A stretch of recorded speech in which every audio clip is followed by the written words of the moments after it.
Welcome to another deep dive. Today, we're plunging into what is, well, arguably one of the most critical and, frankly, pretty dangerous geopolitical situations unfolding right now. Hmm. We're talking about the intricate, often volatile relationship between Iran, Israel, and the United States.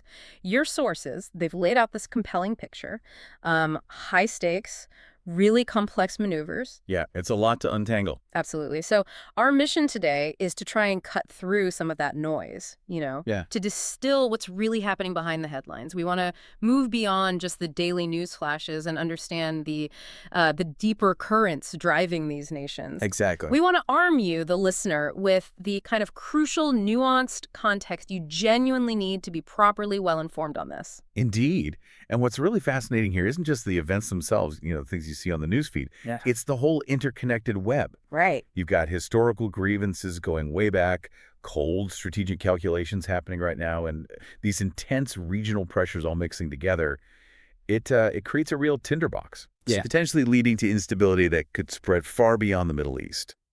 So we'll be looking really closely at the factual landscape presented in the material you sent over, Okay. trying to understand not just what's happening, but the why behind it, and maybe even some of the what ifs. The potential outcome. Yeah, the chilling what if scenarios. And just to be clear, this isn't about us taking sides or anything. Yeah, absolutely not. It's about dissecting the mechanics, understanding the strategic moves on what is, I mean, let's face it, a very volatile geopolitical chessboard. So let's unpack this.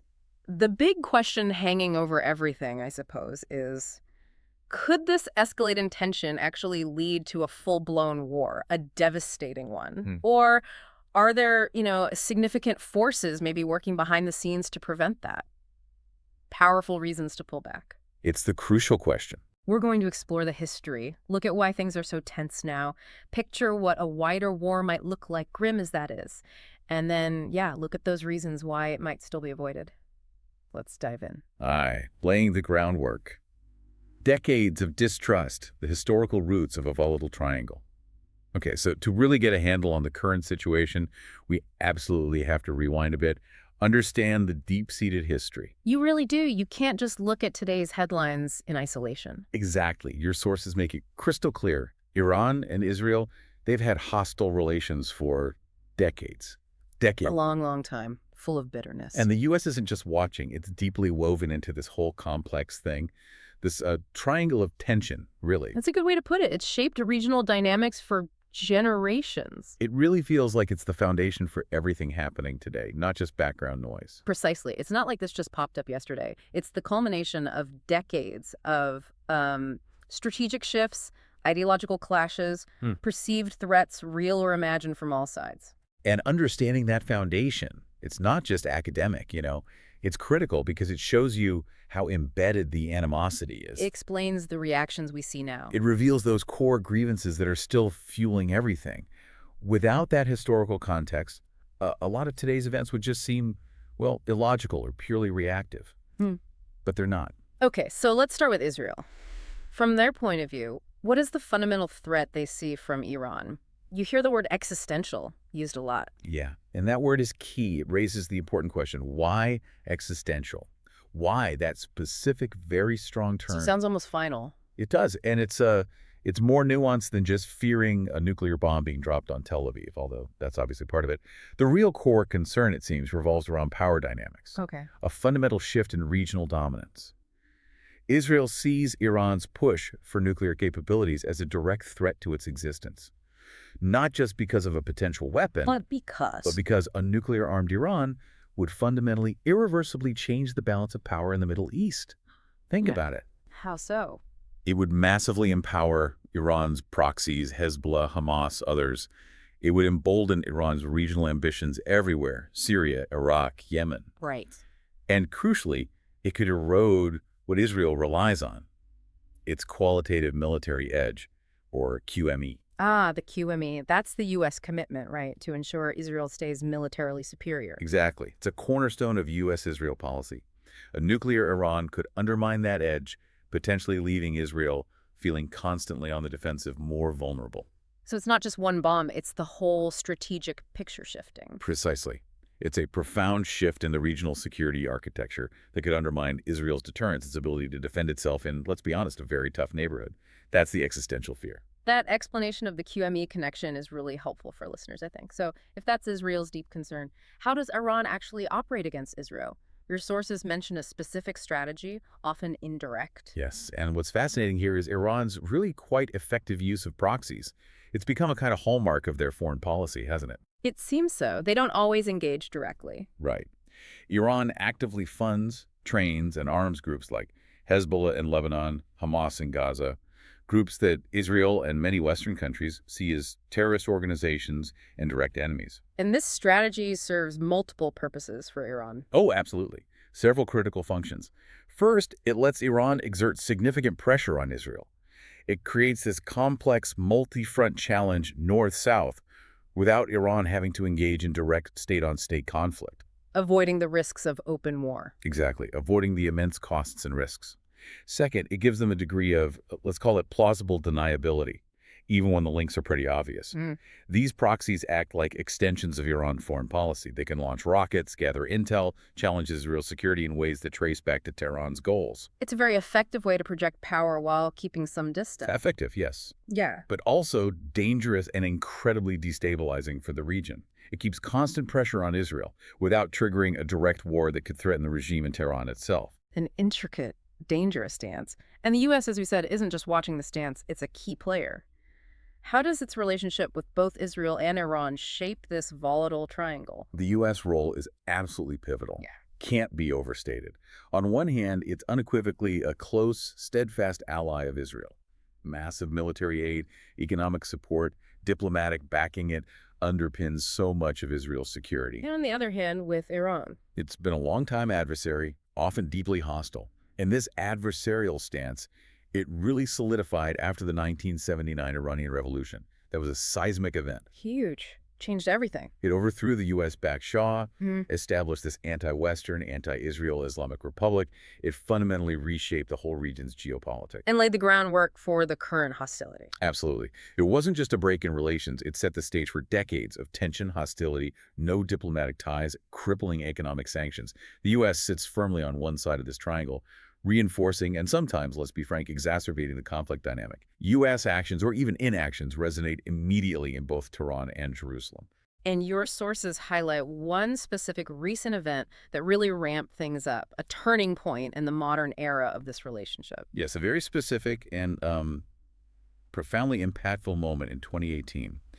The U.S., under the Trump administration, unilaterally pulled out of the Iran nuclear deal, the JCPOA. The Joint Comprehensive Plan of Action. That's the one.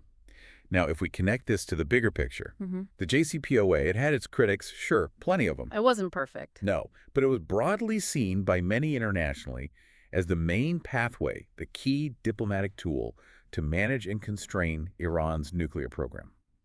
Through inspections, limits on enrichment, etc. A framework. A framework, exactly. And the U.S. withdrawal wasn't just a policy shift. It unilaterally dismantled that framework, removed that key mechanism for oversight. With immediate consequences. Immediate and demonstrable. Worsened tension significantly. It led to less predictability, more brinkmanship.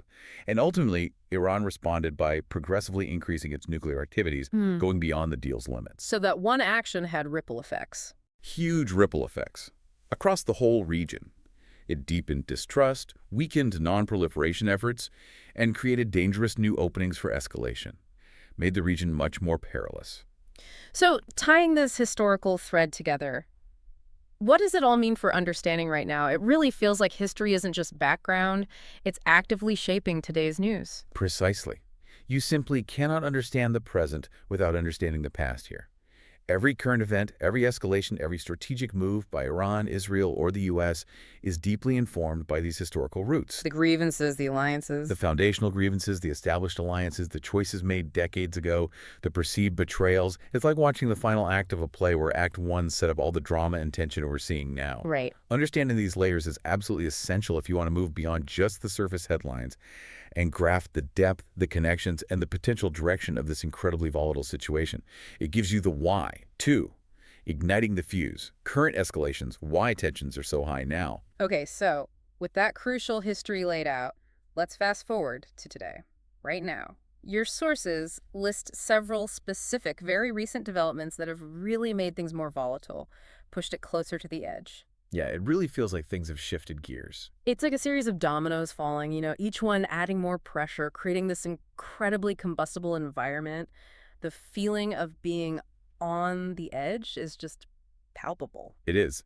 We've definitely moved from that kind of simmering underlying tension to a much more active, dangerous phase.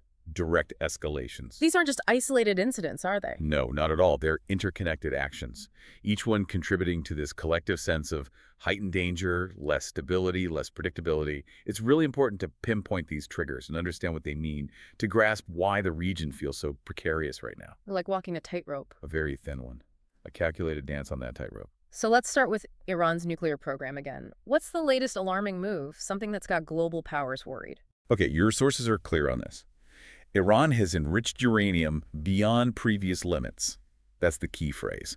And it's alarming global powers. So what does beyond previous limits actually mean in practice for you, the listener, trying to understand the technical side? Right. It's a crucial question. It's basically a technical indicator that their nuclear capabilities are advancing, getting dangerously closer to weapons-grade material. Even if they say it's for peaceful purposes? Even if they maintain it's for civilian use, medical isotopes, power plants. The level of enrichment is key. Moving to, say, 60% purity, that's a huge jump from the 3.67% allowed under the old deal. Okay. And the amount they're stockpiling. The more highly enriched uranium they have, the shorter their breakout time becomes. The breakout time, that's how quickly they could theoretically make a bomb. Exactly. The theoretical time it would take to produce enough weapons-grade material, 90% purity for one nuclear weapon, if they decided to go for it. And that time is shrinking. That time is shrinking. This move, enriching to higher levels, is a direct challenge to international agreements. It's seen by many, especially Israel and the U.S., as a significant step towards becoming a nuclear threshold state. Meaning they're almost there. Right on the verge. It's a calculated move, definitely designed to increase their leverage in any future talks, show their capabilities. But at the same time, it dramatically increases the risk of miscalculation, makes military options seem more plausible to some actors. That shrinking breakout time really tightens the decision window for everyone involved. Scary stuff. So given that, how's Israel responding, not just to the nuclear issue, but the whole Iranian threat? They're clearly not just sitting back. No, not at all. And what's fascinating here is the nature of Israel's response. It's often asymmetric. Your sources mention two key things: covert operations inside Iran and striking Iranian targets in Syria. Covert ops inside Iran. What does that entail? Well, covert operations isn't just a vague term. It implies a whole range of clandestine activities: sophisticated intelligence gathering, cyber attacks disrupting systems, industrial sabotage, maybe targeting nuclear facilities specifically, and even, controversially, targeted assassinations of key Iranian nuclear scientists or military figures. Wow. So direct action, but hidden. Designed to disrupt Iran's programs, their capabilities on their own soil, trying to set them back. And then simultaneously, Israel is actively and much more openly striking Iranian assets in Syria. Weapons shipments, military personnel. Why Syria specifically? The main goal seems to be preventing Iran from setting up a permanent military foothold there and stopping them from creating a land bridge through Syria to Lebanon. Which would directly help Hezbollah. Critically enhance Hezbollah's capabilities, yes, and further encircle Israel. So this campaign in Syria is persistent, ongoing. It's not conventional war, not declared. It's a shadowy, high-stakes, constant conflict, an active, undeclared war, a game of cat and mouse with very real consequences. So it's not just state versus state. There's the shadow war, and then, as you mentioned earlier, there are the proxies. How are these regional groups adding to the tension now? Are they becoming more active? Yes, and if we connect this back to the bigger picture, Iran's proxy network is designed precisely for this, to amplify the threat, diversify It harder to deal with. Exactly. Pro-Iran militias in Iraq, like Kataib's Hezbollah, various groups in Syria, Hezbollah in Lebanon, even the Houthis in Yemen further afield, they're actively attacking U.S. and Israeli interests. Bases, personnel, even commercial shipping, as we've seen. And these aren't just random attacks. Generally not seen as isolated incidents. They often appear coordinated, demonstrating Iran's influence and its ability to project power through these non-state actors while maintaining that plausible deniability we talked about. So Iran achieves its goals without firing the direct shot. Often, yes. These attacks apply constant pressure. They show the capabilities of Iran's so-called axis of resistance. They serve to deter U.S. or Israeli actions by threatening retaliation on multiple fronts. For Israel, it means facing threats from Gaza, Lebanon, maybe Syria. For the U.S., its forces are targeted in Iraq and Syria. It complicates everything. Hugely. It creates this multi-front conflict, makes clear attribution harder, makes de-escalation much more difficult. It's another layer that keeps the whole region on this hair-trigger alert. And speaking of things intensifying the situation, your sources highlight another major ongoing conflict that's clearly pouring fuel on this fire. Impossible to ignore its impact. Absolutely right. The Israel-Hamas war in Gaza since October 2023. It has tragically significantly increased regional pressure. It's acting as a profound catalyst for broader instability. So how does Gaza specifically feed into this Iran-Israel-U.S. dynamic? What's the connection? Well, it serves as this immediate, highly emotional, very visceral flashpoint. The images, the humanitarian crisis, it resonates powerfully across the Arab and Muslim world. Uniting various groups. Yes. It's provided a rallying cry, uniting various proxy groups, Hezbollah, the Houthis, against Israel and the U.S. They leveraged the widespread popular anger over Gaza to justify and intensify their own actions. Like the Houthi attacks in the Red Sea. Exactly. They explicitly frame those attacks on shipping as solidarity with Gaza and as a direct challenge to the U.S. presence. The Gaza conflict just makes de-escalation exponentially harder. Emotions are incredibly high. Regional actors feel more compelled, maybe even obligated, to take risks, show solidarity. It pulls others into the fray. It's not just a pressure cooker anymore. It's one that's actively boiling over, intensifying all the pre-existing tensions and creating dangerous new fronts. Which brings us to this really alarming point your sources make Yeah. about how fragile the whole situation is right now, like walking on incredibly thin ice. Yes, and this is where the concept of miscalculation becomes so critical and so dangerous. Explain that. In such a high-stakes, high-tension environment, with so many armed actors operating so close to each other, each with their own red lines and deep hostilities, even seemingly minor incidents could spiral out of control. Like what kind of incidents? Think about a drone strike that goes slightly off course, hits the wrong target, a missile misfires, lands in the wrong country, an unauthorized action by some local commander who's eager to escalate. Any of these things could cascade into something nobody actually intended or wanted. A spark igniting a wildfire. Precisely. There's a quote in your sources from a Middle East expert, something like, any miscalculation between these players could trigger a regional war or worse. Chill. It perfectly captures the danger. It underscores just how precariously balanced things are. A single error, an unintended consequence, a misread signal. It could be the spark that ignites a massive, uncontrollable conflict across the whole region, potentially pulling in global powers. The margin for error is razor thin. So if that spark does ignite, if that margin for error disappears, what could a potential full-scale war actually look like? What are the grim possibilities your sources outline? Let's brace ourselves and look at that next. The abyss of conflict. Envisioning a wider war. The escalation scenarios. Okay, if these tensions do boil over, if the worst happens, your sources paint a really grim, vivid picture of what actual war could look like. They outline specific actions, specific reactions from all sides. Yeah, it's sobering stuff. And this isn't just, a theoretical exercise.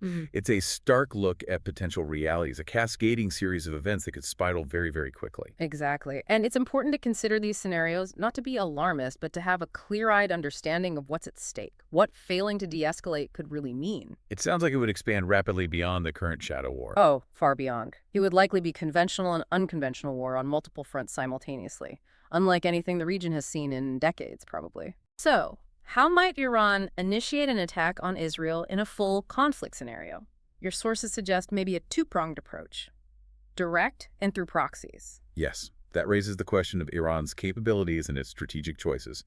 They could attack Israel directly, launching barrages of missiles and drones from Iranian territory. A clear act of war. Absolutely. A major escalation, state on state.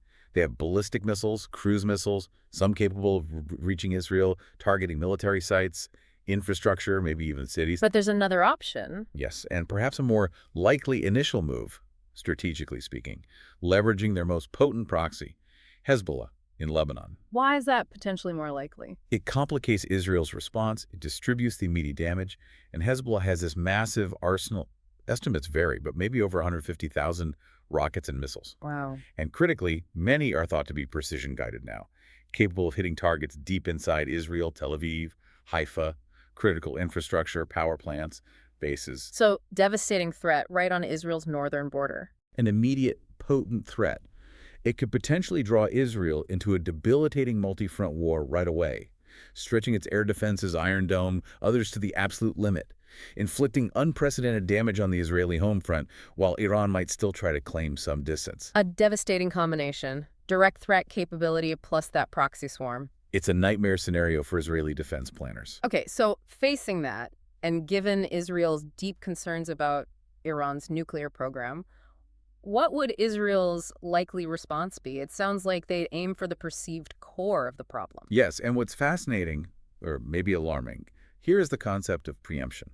It's deeply embedded in Israeli security thinking and history. They've done it before? They have. Your sources clearly indicate Israel could, and probably would, launch massive preemptive strikes against Iranian nuclear sites. Think back to Osirak in Iraq in '81, Al-Kibar in Syria in '07. But Iran's sites are harder targets. Exponentially harder. Deeply buried, heavily fortified, spread out geographically, Natanz, Fordo, striking them effectively would be incredibly complex. What would it require? Huge intelligence assets, overwhelming air power, specialized bunker-busting bombs, maybe complex aerial refueling, a massive operation. And the consequences if they did strike?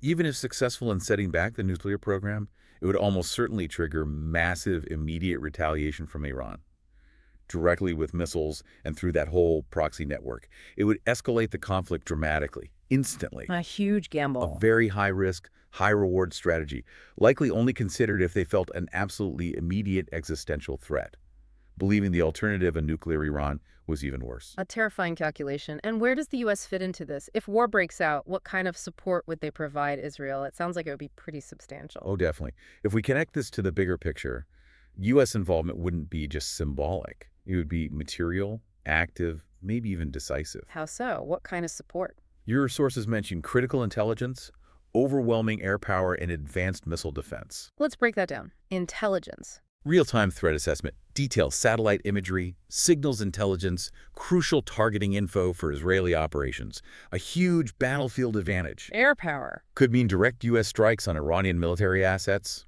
missile sites, command centers, IRGC facilities, or it could mean providing air support and air defense for Israeli forces. Think F-35s, F-15s, maybe even heavy bombers. And missile defense. Crucial. Deploying more advanced U.S. systems like Patriot batteries, THAD, alongside boosting Israel's own layered defenses, Iron Dome, David Sling, Arrow systems, trying to counter those incoming barrages. So a significant U.S. combat role, even if indirect. Potentially a very significant role, providing that critical technological and material edge Israel would need against a sustained multi-front assault, underscoring that deep strategic alliance. And this wouldn't just stay contained between Iran, Israel, and maybe the U.S., would it? Your sources warn about a wider regional fire. Yes, this raises that deeply concerning question. How does it ignite the whole region? Your sources are explicit. It wouldn't be just 2 or 3 sides. It could literally set the entire Middle East ablaze. How would that happen? Where else gets pulled in? Lebanon, immediately and heavily, through Hezbollah. The border becomes a devastating war zone. Syria and Iraq would likely see intensified conflict via pro-Iranian militias, further destabilizing already fragile states. Could trigger massive internal conflict, refugee flows. And beyond the immediate neighbors. The Red Sea, critical global shipping lane. Expect significantly increased threats from the Houthis in Yemen, hitting global trade, supply chains, shipping costs. We're already seeing a taste of that. And the Gulf, the oil routes. That's the huge one. Direct attacks on oil routes, especially the Strait of Hormuz, so much of the world's oil passes through there, that would have immediate, severe global economic consequences. Oil prices skyrocketing. Dramatically, triggering global inflation, maybe even a recession worldwide. This isn't just a regional war scenario. It's one with truly global implications. A nightmare with worldwide reach. That paints an incredibly grim, almost apocalyptic picture, which leads to the really interesting, maybe counterintuitive question. Given that catastrophic outlook, why might full-scale war still be avoided? What are the brakes on this runaway train? Let's explore that. Third, the thin red line. Paths to de-escalation. Why it might still be avoided. Okay, so despite those terrifying scenarios we just walked through, despite the environment feeling like a tinderbox, your sources do offer some hope, a glimmer maybe. Hmm. suggesting that outright full-scale war isn't actually inevitable. It seems like underneath all the tough talk and the brinkmanship, maybe all sides really understand the immense costs. That's a crucial point. The costs are potentially crippling for everyone. And that understanding acts as a kind of deterrent. A precarious one, maybe, but still a deterrent. Absolutely. What's really fascinating here, and maybe a reason for some cautious optimism, is that even with all the provocations and the soaring tensions, there seems to be this deep-seated, rational self-interest among all the key players to avoid that full-scale catastrophe. The potential gains just don't outweigh the risks. For any single actor, it seems the potential gains just don't stack up against the monumental, potentially existential costs and risks involved. And this shared understanding, even if it's unspoken, Creates a kind of balance. a hidden equilibrium maybe, a perilous thin red line that so far no major player has been truly willing to cross because the consequences look like mutual destruction or something terrifyingly close to it. Let's dig into those costs. For Israel, what specifically deters them from launching that full-scale war, even with their fears about Iran's nuclear program and Hezbollah? Right. Why is a full-scale Hezbollah war in particular so daunting for Israel, even with its powerful military? They have the Iron Dome, other defenses. They do, and they're highly effective. But Hezbollah, backed by Iran, has that massive arsenal we mentioned, tens, maybe hundreds of thousands of rockets and missiles. And the key is, many are now precision-guided. Able to hit specific targets anywhere in Israel. Anywhere. Major cities, Tel Aviv, Haifa, Jerusalem, critical infrastructure, military bases. A full-scale war would mean damage and casualties on a scale Israel has simply never experienced before, far beyond the 2006 war. The air defenses could be overwhelmed. Severely tested, potentially overwhelmed by the sheer volume and accuracy. Think about the cost in civilian lives, the economic chaos from mass evacuations, damaged infrastructure, the societal trauma. It would be immense. Immense, potentially crippling for a country Israel's size. Recognizing that level of reciprocal damage, that threat to the home front, acts as a powerful, enduring deterrent against kicking off an all-out regional war. It's not about lacking capability, it's understanding the prohibitive cost. That potential devastation at home is a huge factor. Okay, flip side. What's Iran's biggest fear? If things spiral into open conflict, especially with the U.S. military directly involved, it seems their concerns hit closer to home politically. What's fascinating there is the threat to the regime itself. Iran deeply fears regime collapse if it gets into a sustained conflict with the U.S. Why specifically? Well, U.S. military power is just formidable. Overwhelming air superiority, intel capabilities, precision strikes. A sustained U.S. campaign could target much more than just military sites. Like what? Leadership centers, critical economic infrastructure, oil facilities are key strategic assets of the Revolutionary Guard Corps. The IRGC is really the regime's backbone. And internally. Severe U.S. military pressure could worsen the already existing economic problems and political discontent inside Iran, potentially leading to widespread unrest, protests, maybe even threatening the overthrow of the Islamic Republic itself. A fate they desperately want to avoid. Absolutely. They came to power via revolution. They understand the threat of it.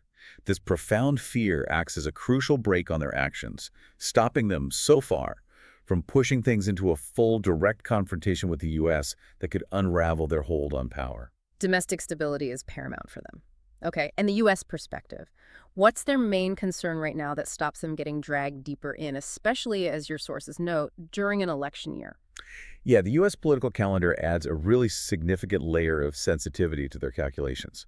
If we connect this to the bigger picture, the U.S. absolutely wants to avoid another long, costly, probably unpopular Middle East war, especially in an election year. The political cost back home would be high. Very likely. A new war would divert huge resources, military assets, risk American lives, and could significantly impact election outcomes. Could mean serious political blowback for whoever is in charge. Lessons learned from past conflicts. You have to assume so. The domestic political costs of Iraq, Afghanistan, they loom large. So there's this powerful political incentive for the U.S. to push for de-escalation, reinforce deterrence, pursue diplomatic options, rather than jump into a direct military intervention that could easily spiral. It's a pragmatic calculation balancing geopolitics with domestic political realities. So despite all the threats and skirmishes, what quiet mechanisms are still working behind the scenes to prevent the worst? It's not all just missiles and proxies, right? There's a hidden layer. Yes, and what's fascinating and often unacknowledged is the critical work happening away from the cameras, out of public view. Your sources highlight active back-channel diplomacy, secret talks, global pressure. These are still in play. They're crucial off-ramps. Explain back-channel diplomacy. It means unofficial, discreet communications, Hmm. often through third parties, maybe Oman, Qatar, maybe European countries. It allows messages to be passed, red lines clarified, misunderstandings addressed, without public posturing or losing face. And secret talks. Similar, but maybe more focused negotiations on specific issues. Again, possibly with intermediaries. Trying to find common ground, maybe arrange ceasefires, manage specific crises like prisoner swaps or maritime incidents, keeping lines open, even indirectly. And global pressure. That's other world powers. European nations, the UN, maybe even countries like China or Russia using their diplomatic weight, their economic influence, to urge restraint, push for de-escalation, offer pathways forward. So these quiet efforts are really important. Often the most crucial in preventing full-scale war, even when tensions are sky-high. It shows that even bitter enemies often share that fundamental interest in avoiding mutual destruction. It's the unseen safety net, perhaps. A crucial reminder that not everything happens out in the open. So looking ahead, what does this all mean for us, the listeners? What specific signs should we be watching for to know if things are heading towards peace or peril? Your sources give some clear indicators. V, what to watch, key indicators, the future forward. Okay, as we wrap this up, your sources give us 3 crucial signs to watch. Real, observable indicators that could signal the future direction of these incredibly complex, dangerous tensions. Yeah, these are like the key barometers. The flashpoints, the red lines, the decision points that would really mean a fundamental shift. Paying attention to these specific things will help you, the listener, understand where things are genuinely heading. Cut through the noise. Absolutely. These indicators cut through the daily chatter, the speculation. They represent specific thresholds that, if crossed, would fundamentally change the game, potentially leading to that war everyone says they want to avoid. Understanding these helps you read the headlines with much greater clarity. Okay, the first one, consistently at the top of the worry list. Iran's nuclear program. What exactly should we be looking for? What does crossing the nuclear red line actually mean? Right, that's the critical question everyone's been asking for years. What is the nuclear red line? It's often kept a bit ambiguous, maybe deliberately, for strategic reasons. Well, generally speaking. Generally, it refers to one of two things, or maybe both. First, a specific verified level of uranium enrichment, say, hitting 90% purity, which is weapons grade, or accumulating enough highly enriched uranium, say at 60%, that gives Iran a very short breakout time. Down to weeks, maybe? Potentially, weeks or even days to produce enough fissile material for one bomb.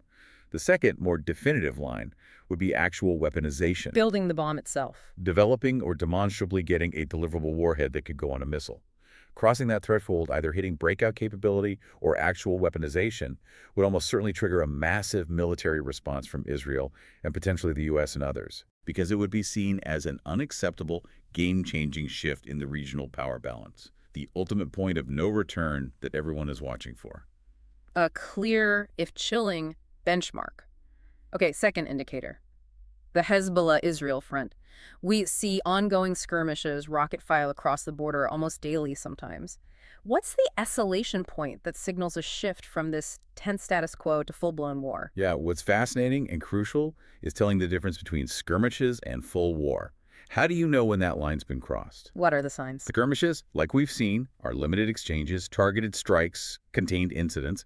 Dangerous, yes, but sort of managed in a perilous way.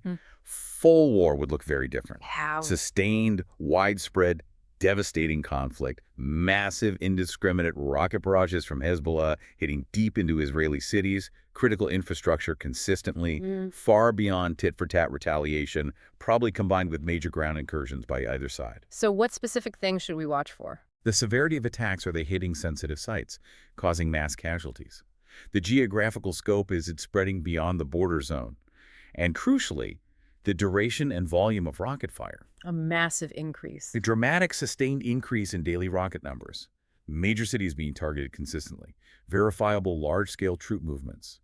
That would signal a catastrophic shift to a much bigger, devastating conflict, far beyond the contained skirmishes. Those specifics really help clarify for listeners. Okay, finally, the U.S. role. How will we know if their posture is shifting from containment and deterrence to something more direct, more interventionist? Right. The U.S. military presence is a huge barometer of their intent.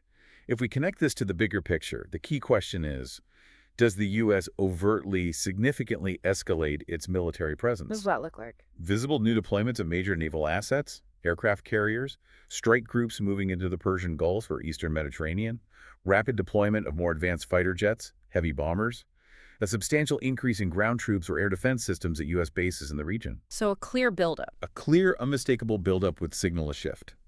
It could mean they intend to deter more forcefully or, more ominously, they're actively preparing for direct involvement in a conflict.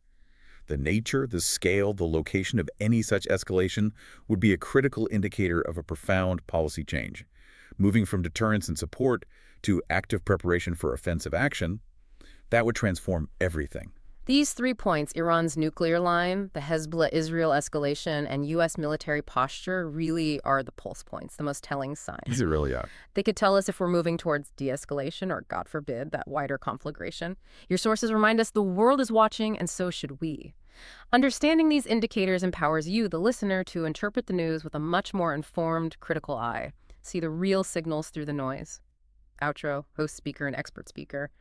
Well, this deep dive into the Iran-Israel-U.S. dynamic, it really highlights how interconnected everything is. History, current events, that delicate, dangerous balance of power. We've peeled back some layers, seen how decades of bad blood, recent escalations, and the sheer terrifying potential cost of war all play a critical part in this incredibly high-stakes drama. It's undeniably complex. It is, but by breaking it down into these core pieces, the history, the current triggers, the potential outcomes, the reasons for restraint, we really hope you've gained a clearer, more nuanced understanding of all the forces swirling around. Yeah, and understanding those layers from the deep historical grievances that still shape how everyone sees each other to the technical details like nuclear enrichment or the strategic thinking behind using proxies, it really lets you move beyond just the superficial headlines. See the bigger picture. Exactly. It empowers you to appreciate the immense complexity, the profound implications of every move these players make. Yeah. In a world just saturated with information, critical thinking isn't just nice to have, it's essential. Right. And really knowing the why and the what if helps you form your own informed view instead of just reacting to sound bites. So what does this all mean for you, our listener? It means staying informed isn't just about absorbing facts passively. It's about actively connecting those facts. Seeing the patterns. Seeing the larger patterns, the deeper currents, and understanding the potential consequences of these global events. Events that might seem far away but can have really far-reaching impacts. Definitely. Think about how even seemingly small incidents, a drone going astray, a strike somewhere remote, can ripple across a region that's already so on edge, potentially sparking that chain reaction nobody wants. And always remember, behind the public statements, behind the threats, there's that often invisible dance of diplomacy, back channels, global pressure, working quietly to try and avert catastrophe. That quiet work is crucial. Absolutely. This deep dive, we hope, arms you with the insights, the critical lens, to follow what happens next with a sharper, more informed eye, to really understand the stakes involved. Remember, the world doesn't stop moving. And neither should your pursuit of understanding.